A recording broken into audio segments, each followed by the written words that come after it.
red carpet ang ganda at kisig ng ating mga kapuso sa GMA Gala 2024. Wow! Sino kaya ang mag-shine this year? Pero bago yan, dito sa Dapat Alam Mo, mauna na tayo na magpa-spark ng kagandahan. Siyempre with our Suki L. Villanueva. L, aura ka na daw. Okay, Yan.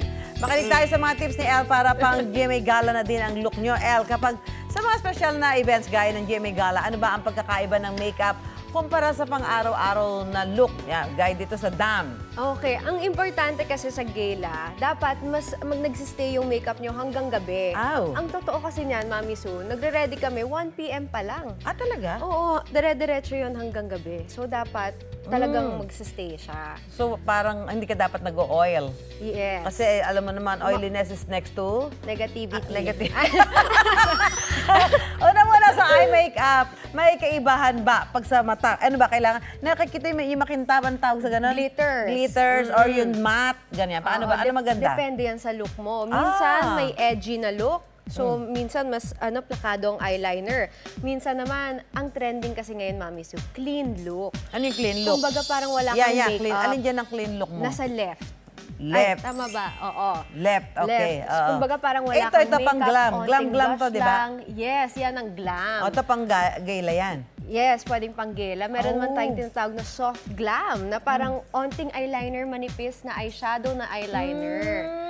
So, bali hindi na ganun kauso yung mabigat na makeup ngayon. Mas maganda, mas lighter, Mas better. lighter.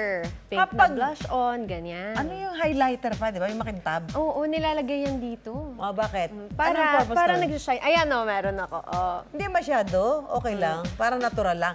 Kapag sa lips, ano ba ang bagay na kulay sa mga night events? Yung pulang-pulang lipstick pa, pale, pink, ganyan, glossy, ano? Mas gusto kong ang red. Red. Wow. Oo, sa bagay pa. Pero depende din yan, Mami Su, sa suot nyo. Kasi di ba white and black ang ano mo? Ang theme, So ano yun, bukas. kung ikaw ang papipiliin, anong lipstick mo doon kung ikaw ay naka either white or black?